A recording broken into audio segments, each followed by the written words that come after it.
저기 보면 12제자 이름이 다 나와 있죠. 13절을 보면 베드로부터 시작하여 12제자 이름이 다 나와 있는데요. 여러분도 12제자가 나중에 생을 마감하는데 어떻게 마감했는지 다 아시죠? 우리는 다 아는데 다 순교했잖아요. 다 돌아가셨어요.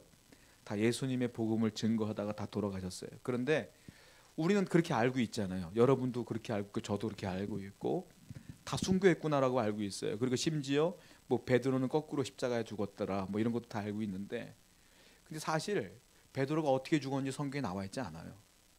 안드레가 어떻게 죽었는지 나와 있지 않아요. 근데 우리는 알고 있어. 왜 그럴까요? 성경에서 12제자가 죽은 사건은 딱 2명만 나와요. 맨 처음에 누가 죽었느냐? 가룟 유다가 죽었어요. 가룟 유다가 어떻게 죽었어요? 성경을 볼게요. 마태복음 27장 5절입니다. 시작. 유다가, 가룟 유다는 순교한 게 아니에요. 가룟 유다는 예수님 팔아먹고 그리고 돈을 받았잖아요. 그런데 나중에 후회해요. 회개한 게 아니라 후회해요. 후회한 다음에 스스로 나무에 목을 매달아 죽어요.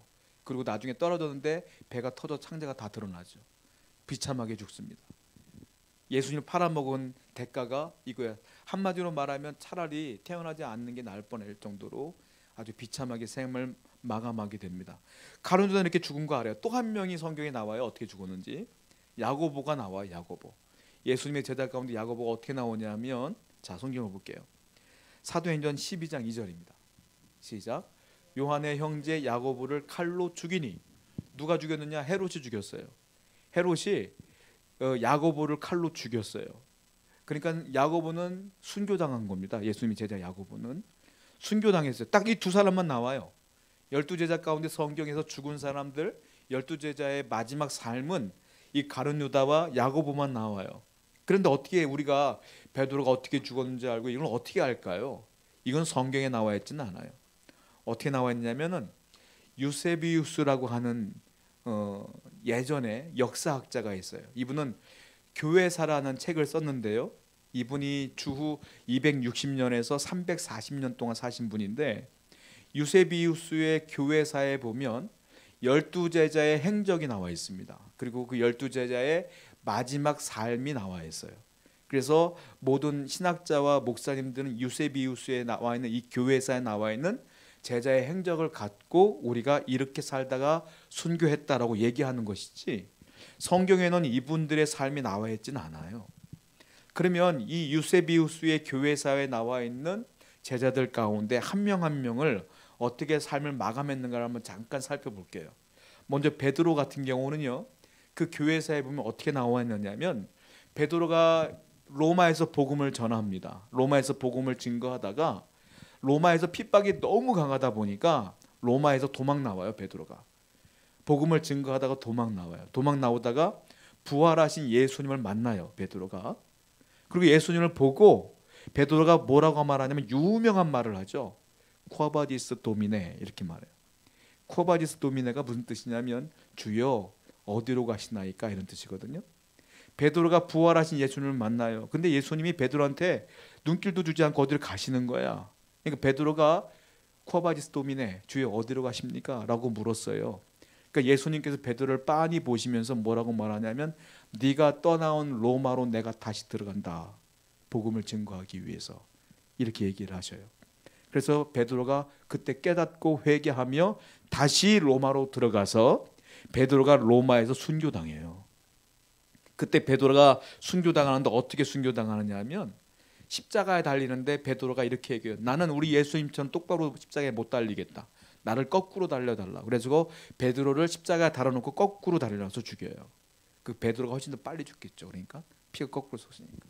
그리고 베드로의 십자가를 거꾸로 달는 십자가, 이렇게 얘기하는 거예요. 이게 그 유세비우스의 교회에서 나오는 내용이에요. 그리고 안드레도 마찬가지인데요. 안드레도 순교를 당해요. 안드레는 어떻게 순교를 당하냐면 헬라, 오늘날 그리스죠. 그리스에 가서 복음을 전합니다. 그러다가 아가야성, 그리스에는 아가야성이 있는데요. 그 아가야성에서 십자가에 매달려 죽임을 당해요. 줄로다가 매달아요, 십자가에, 이 사람을. 근데 안드레를 어떻게 다루냐면 똑바른 십자가가 아니라 십자가를 옆으로 뉘어요. X자 모양으로. 그리고 이렇게 옆으로 뉘어서 안드레가 순교를 당하게 되고 죽임을 당하게 됩니다. 그리고 그 교회사 보면 야고보가 어떻게 죽는지 야고보는 아까 읽은 것처럼 성경에 나와 있는 것처럼 헤롯이 칼로 목을 잘라 죽입니다. 그 다음에 요한은 그 야고보의 형제 요한은 어떤 분이냐면 요한복음을 쓰셨고 요한계시록, 요한 1, 2, 3서를 쓰신 요한이에요. 이 사도 요한은 죽지 않아요. 순교를 안 당해. 왜냐하면 순교를 당할 뻔했어요. 이분이 에베소에서 복음을 증거하다가 에베소에서 붙잡혀요. 붙잡힌 다음에 그 요한을 죽이는데 끓는 가마솥에다가 요한을 집어 던졌어요. 그런데 요한이 튀어나왔어. 안 죽은 거야.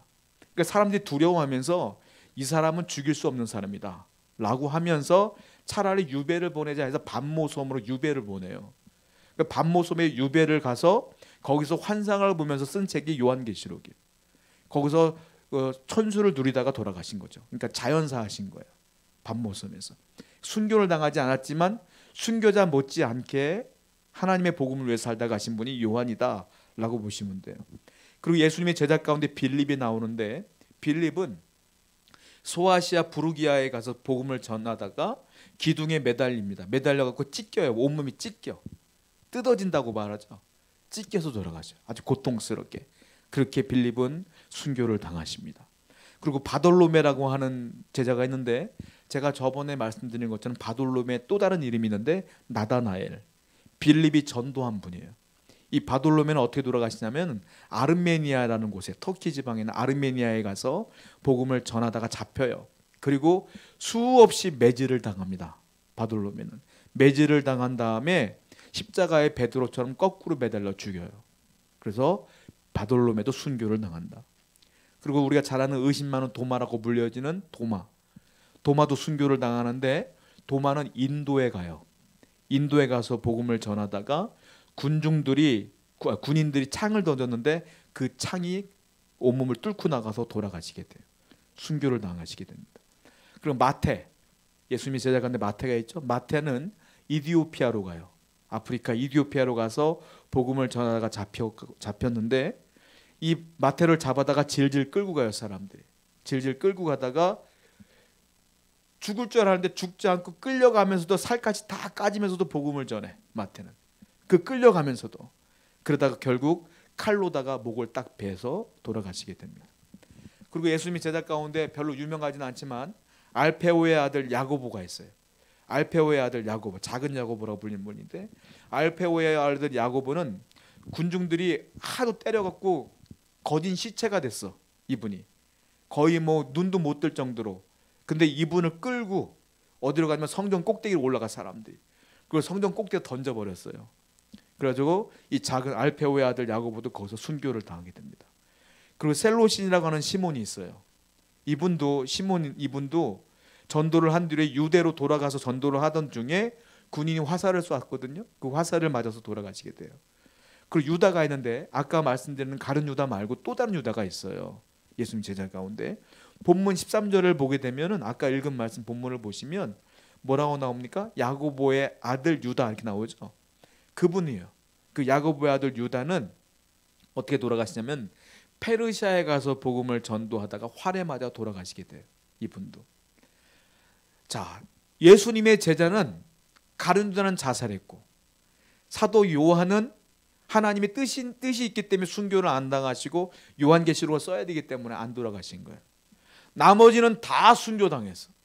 저는 예수님의 제자들의 이 끝을 보면서 마음이 막 뜨거워지는 거예요. 이분들이 이 복음이 뭐길래, 도대체 예수님이 누구길래 이 젊은 나이에 목숨을 바쳐가며 복음을 전했을까? 한 명도 빠짐없이 다 순교를 당하신 거예요. 그 고통을 다 이겨내면서 다 당하면서. 여러분 생각해 보세요. 내가 십자가에 달려 죽는 걸 상상이나 해보세요. 여러분들 끌려간다고 생각해 보세요. 돌에 맞는다고 생각해 보세요. 성전 꼭대기에 던진다고 생각해 보세요. 끓는 가마에 던진다고 생각해 보세요. 예수님을 그래도 증거한 거예요. 이분들은. 저는 가슴이 뜨거워져요. 도대체 이 복음이 뭐길래 예수님을 증거했을까? 근데 사도행전 1장과 2장을 보면 정답이 나와요.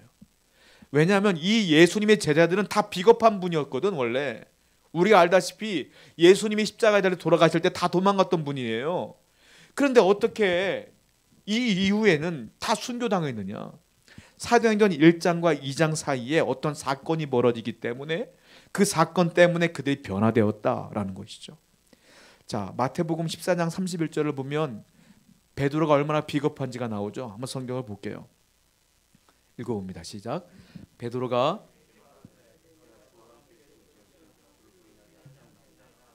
모든 제자도요.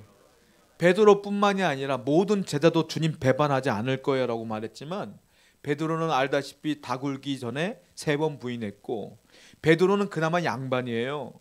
나머지 제자들은 예수님 재판받는 곳에 오지도 않았어요. 십자가에 달려 돌아가실 때도 요한 외에는 한 명도 없었어요. 제자들이 다 도망가가지고. 그런데 그 12명의 제자가 나중에 그 유세비우스의 교회사를 보면 다 순교를 당했어요. 도대체 어떤 일이 있었기 때문에 그랬을까요? 사도행전 1장과 2장 사이에 무슨 일이 벌어졌을까요? 바로 성령이 임하십니다.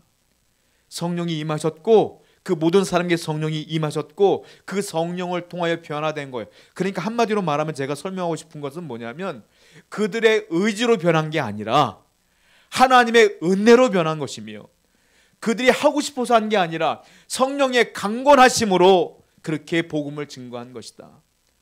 사람이 변화되는 것은 사람의 결단력으로 되는 게 아니라 하나님의 능력으로 되는 것이다 라는 거예요. 자, 그 성령이 어디에 임했느냐? 바로 우리가 알고 있는 마가의 다락방에 임하게 됩니다. 오늘 본문 사도행전 1장 12절과 13절 한번 읽어보겠습니다. 읽어볼게요. 시작. 제자들이 감람원이라 하는 산으로부터 이 산은 예루살렘에서 가까워 안식일에 가기 알맞은 길이라 들어가 그들이 유하는 다락방으로 올라가니.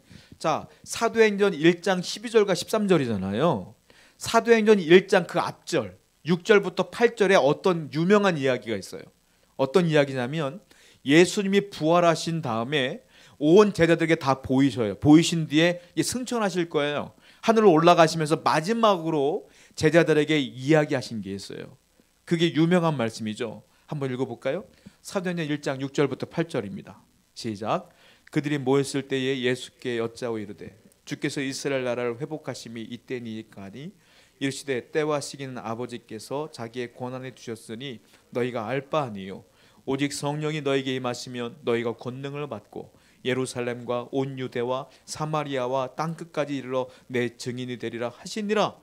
예수님이 승천하시기 직전에 하신 말씀이 사도행전 1장 유명한 8절 말씀이에요. 그 8절 말씀이 뭐예요? 오직 성령이 너희에게 임하시면, 성령이 너희에게 임하시면 너희가 권능을 받을 것이며 그리고 너희가 변화될 것이며 어떻게 변할 것이냐? 예루살렘과 온 유대와 사마리아와 땅끝까지 이르러 내 증인이 될 것이야 라고 말했어요. 그런데 증인이 되는데 조건이 있어. 뭐가 있어요? 오직 성령이 임하시면 이라는 조건이 있는 거야. 그러니까 제자들이요 이 얘기를 들었어요. 그리고 예수님은 승천하신 거야. 그리고 아까 읽은 말씀 12절과 13절을 보니까 그들이 어디로 갔어요? 그들이 유하는 다락방으로 올라갔다 이 말이에요. 왜 올라갔을까요? 성령을 기다리려고 올라간 거예요. 예수님이 말씀하신 그 성령이 임하시기를 기다리기 위해서 다락방으로 12제자가 다 올라간 것이다. 총 예수님 12제자 포함하여 예수님을 사랑했던 사람들 120명이 그 다락방으로 올라갔어요. 지난주에 제가 다락방 보여드렸죠. 120명 충분히 들어갑니다. 거기에 다 올라간 거예요.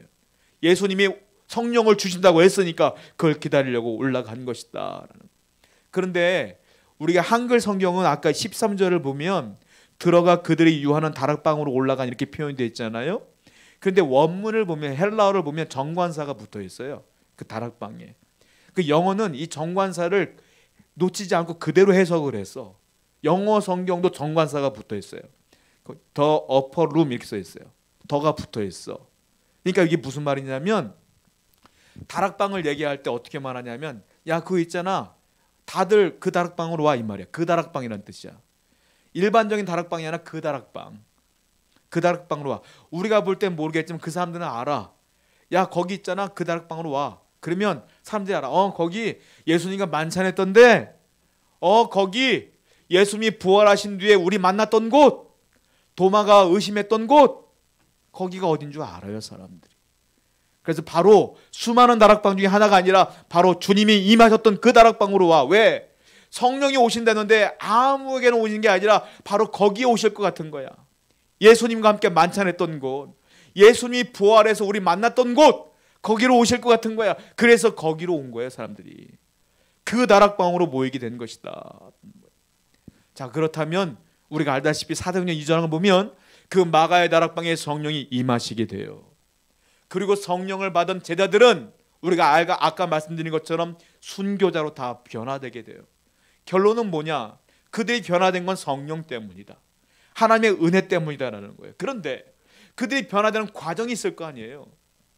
저나 여러분들이나 하나님의 은혜를 받기를 원하고 우리도 예수님의 복음을 증거하기를 원해요. 제자답게 살기를 원해. 성도답게 살기를 원해. 그런데 과정이 있어야 될 거 아니에요. 가만히 있는다고 제자가 됩니까? 가만히 있는다고 성령이 임할까요? 가만히 있는다고 내가 변화될까요? 가만히 있는다고 용기 있는 사람이 될까요? 안 돼요.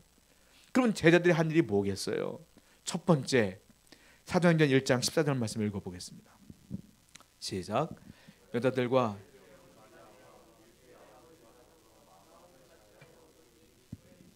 그 다락방에 모였죠. 뭐라고 써 있습니까? 여자들과 12제자뿐만이 아니래요. 여자들이 다 모인 거예요. 여자들과 예수의 어머니 마리아도 오셨고요. 예수의 아우들도 왔고요. 육신의 아우들, 그리고 더불어 마음을 같이하여 오로지 기도에 힘쓰니라. 무슨 말일까요? 이 다락방에 왜 왔을까요? 기도하러 온 거예요. 성령은 어떻게 오는 것이냐? 오로지 기도에 힘쓸 때 온다. 가만히 있는다고 오는 게 아니라 오로지 기도에 힘쓸 때 그 권능이 임한다. 기도하지 않는 자에게는 성령의 권능이 임하지 않는다. 성령님은 내주하십니다. 여러분과 함께 하셔요. 그거는 여러분들이 기도를 하지 않아도 내주하셔요. 왜? 약속했으니까. 내주하시니까 내가 예수 그리스도를 믿는 거야. 믿는 모든 자에게는 성령이 내주하셔요. 그러나 성령의 권능은 기도하는 자에게 임한다. 성령의 능력은, 하나님의 능력은, 하나님의 은혜는 기도하는 자에게 임하고요. 또 하나, 그들이 왜 거기 다락방에 있을까요? 기다리는 거예요. 뭐를? 성령을. 그러니까 그들이 기다리는데 그냥 가만히 앉아 기다린 게 아니야. 어떻게 기도했어요? 기도하며 기다린 거예요. 성도는 어떤 사람들이냐면, 성도는 예수님이 그랬잖아요. 야, 성령을 내려줄게. 성령이 오면 너희가 권능을 받고 예루살렘과 유다와 사마리아 땅까지 이르러 내 증인이 될 거야 라고 말씀하셨어요. 그랬더니 거기 있는 모든 사람들이 예수님의 말씀을 어떻게 했어요? 믿었어요. 믿었어. 믿은 사람들이 다락방에 온 거야. 다락방에 와서 뭐 했어요? 기다렸어. 뭐 하면서 기다렸어요? 기도하면서 기다렸어요.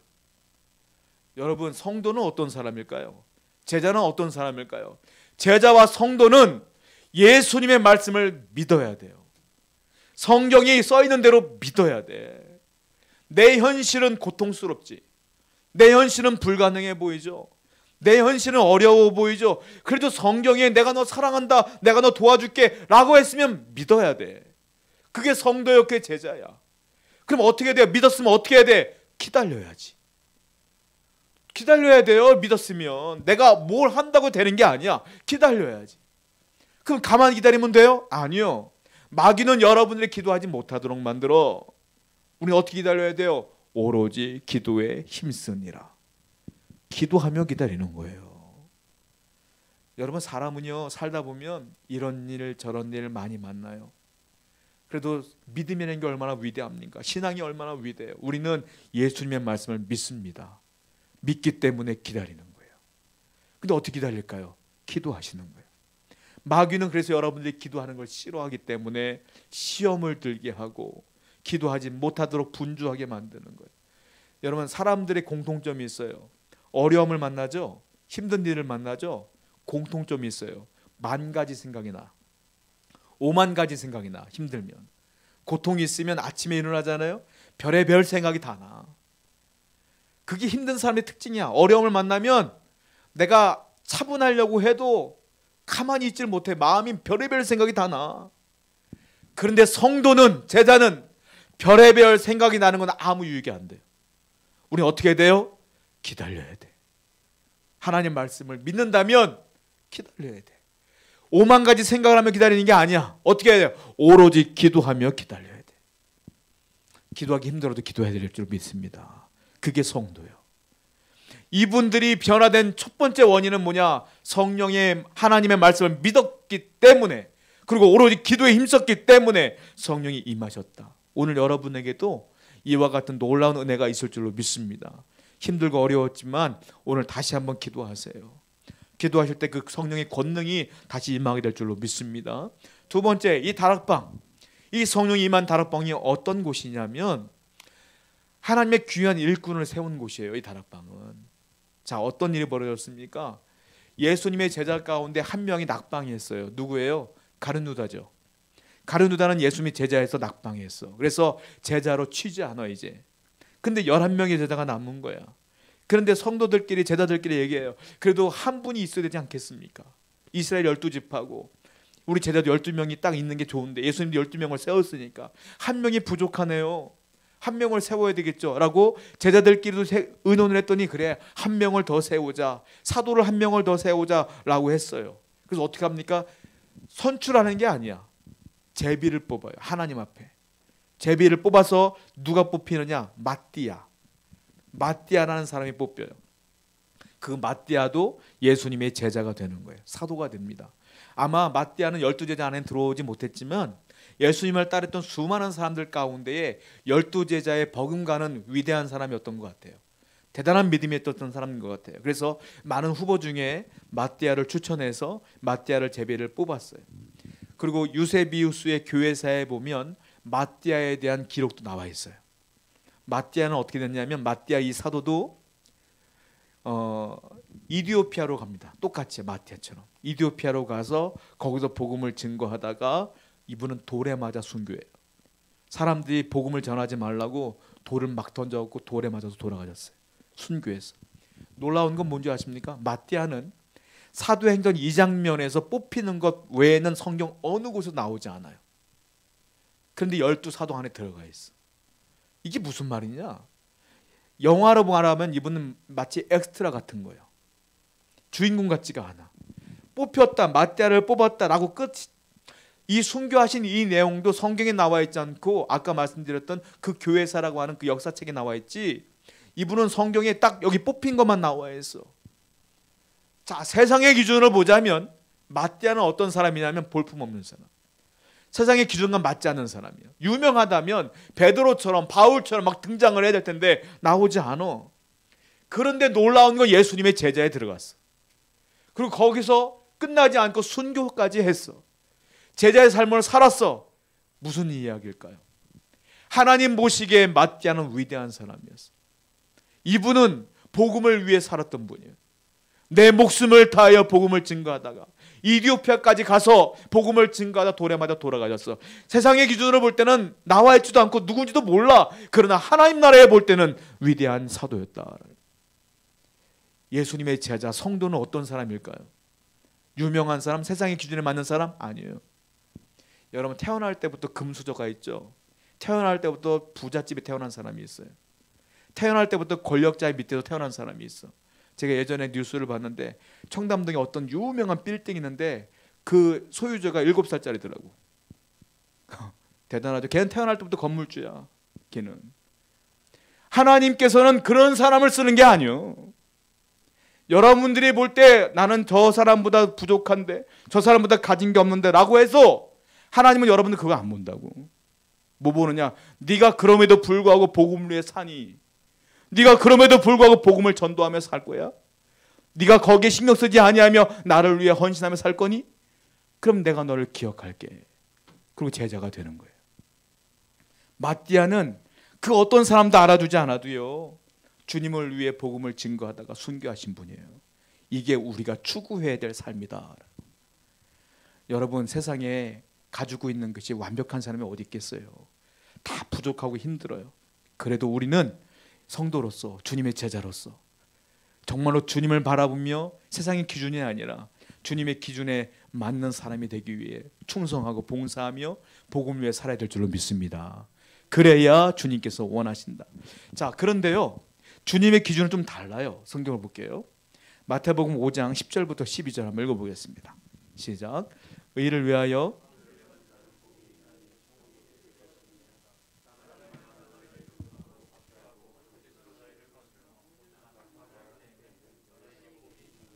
기뻐하고 즐거워하라. 하늘에서 너희의 상이 큼이라. 너희 전에 있는 선지자들도 이같이 박혔다. 여러분, 저는 이해가 안 되는 것 중에 하나가 그거예요. 뭐냐면 12제자 주님 얼마나 사랑했습니까? 얼마나 사랑했어요. 그런데 다 순교당했어. 왜 예수님은 그 사랑하는 눈동자와 같이 사랑했던 그 제자들을 다 순교의 제물로, 순교의 현장으로, 고통의 현장으로 몰아냈을까요? 왜 몰아붙였을까요? 왜? 사랑한다며. 그 이유가 지금 읽은 말씀에 있어요. 뭐라고 했습니까? 의를 위하여 박해를 받은 자는 복이 있다. 천국이 그들의 것입니다. 나로 말미암아 너희를 욕하고 박해하고 거짓으로 너희를 거슬러 모든 악한 말을 할 때 너에게 복이 있다. 기뻐하고 즐거워하라. 하늘에서 너희의 상이 큼이라. 너희 전에 있던 선지자도 이같이 박해하였느니라. 고통받고 복음을 위해 살다 고통받고 박해받고 거기서 순교까지 당하는 것은 복이다. 하나님 보실 땐 복이다. 세상으로 볼 땐 망한 거죠. 일찍 죽었으니까, 힘들게 살다 죽었으니까. 하나님 보실 땐 복이다. 그래서 주님은 계속 몰아붙인 거예요. 순교 현장으로. 왜? 하늘에서 받을 상이 크기 때문에. 성도는요, 이 땅을 바라보는 존재가 아니잖아요. 여러분들은 하늘을 바라보는 존재 아닙니까? 복음을 위해 사십시오. 주님을 위해 사세요. 내가 비록 부족해도 주님을 위해 사시면 저 하늘나라 가면 주실 상이 클 줄로 믿습니다. 그걸 바라보는 자가 제자요 성도다라는 거예요. 주님께서 말로만 그렇게 한 게 아니에요. 하나님도요, 당신의 아들 하나밖에 없는 예수님을 이 땅에 순교의 자리로 몰아붙였어. 예수님이 이 땅에 왔고, 그것도 말구의 통에 왔어. 가난한 목수의 아들로 왔어. 아버지도 일찍 돌아가셨어. 홀어머니 모시면서 어릴 때도 고생하며 자랐어. 그리고 십자가에 달려서 모든 치욕을 당하시고 벌거벗긴 상태로 물과 피를 다 쏟으시고 우리의 죄를 짊어지시고 돌아가셨잖아요. 주님은 말로만 하신 게 아니에요. 본인이 그 길을 걸었어. 왜? 그것이 복이니까. 하나님의 뜻대로 사는 게 복이니까요. 여러분, 우리는 오늘 다시 한번 결단했으면 좋겠습니다. 세상의 기준이 아니라 하나님의 기준으로 따라가는 귀한 성도가 되기 위해 결단하십시오. 바로 그런 자에게 하나님의 은혜와 성령의 권능이 임한다라는 거예요. 세 번째 생각해 보자면, 이 마가의 다락방에 어떤 일이 벌어졌습니까? 결론적으로 성령이 임하시죠. 그리고 방언이 터지면서 거기에 마치 오순절이기 때문에 많은 사람들이 명절을 지키려고 왔어요. 세계 각국에 흩어져 있는 디아스포라 유대인들이 많이 몰려왔어요. 몰려왔는데 마가의 다락방이 시끄러운 거야. 시끄러워서 갔더니 성령이 불의 혀처럼 막 그냥 눈에 보이는 거야. 그래서 사람들이 성령을 받는데 방언을 하는데요. 이 방언이요, 우리가 알고 있는 그런 방언이 아니라 실질적으로 각 나라의 언어로 기도를 하기 시작하는 거예요. 이 디아스포라 유대인들이 놀라는 거예요. 아니 저 사람들이 유대 말이 아니라 어떻게 헬라어를 하지? 어떻게 로마어를 하지? 어떻게 말로 다 기도를 하지? 놀라는 거예요. 이 방언의 능력이 터져 나오는 거예요. 권능이 임한 거죠. 성령이 역사한 거예요. 왜요? 왜 거기에 임했을까요? 왜? 거기는 예수 그리스도를 믿는 사람들이, 기도하며 기다리는 사람들이, 세상의 기준이 아니라 하나님의 기준으로 사유를 결단한 사람들이 모여서 기도하는 곳이었기 때문에 성령이 거기 임하신 것이다. 오늘 우리 교회 성도들도 그러한 사람이 되었을 때에 각 개인에게 성령의 권능이 임한다라는 거예요. 그리고 마가의 다락방이 성령이 임한 것처럼 우리 교회도 그런 성도들이 많이 보이면 우리 교회도 그렇게 성령이 임한다. 성령이 임하면 어떤 일이 벌어질까요? 사도행전 2장 44절부터 47절입니다. 시작. 믿는 사람이 다 함께 있어 서로 동용하고 또 재산과 소유를 팔아 각 사람의 필요를 따라 나눠주며 날마다 마음을 같이하여 성전에 모이기를 힘쓰고 집에서 떡을 떼며 기쁨과 순전한 마음으로 음식을 먹고 하나님을 찬미하며 또 온 백성에게 칭송을 받으니 주께서 구원받는 사람을 날마다 더하게 하시니라. 교회에 성령의 권능이 임하면 구원받는 사람이 날마다 더하게 되는 부흥의 역사가 일어난다. 개인에게 성령이 임하면 물건을 서로 통용할 수 있을 정도로 재산과 소유를 팔아 각 사람의 필요를 따라 나눠줄 정도로 마음의 여유로움이 생기고 사랑함이 충만해진다라는 거예요. 그러니까 가장 이상적인 건 성도에게 성령의 권능이 임하며 교회의 성령의 권능이 임할 때 여기가 바로 천국이 된다라는 거죠. 그러니까 우리는 뭘 추구해야 될까요? 우리 교회와 성도들은 성령의 권능을 추구해야 되며 기다려야 될 줄로 믿습니다. 모든 이에게 이런 은혜가 있고 이번 주에도 하나님의 은혜가 여러분 가운데 있기를 간절히 축원드립니다. 우리 기도하겠습니다.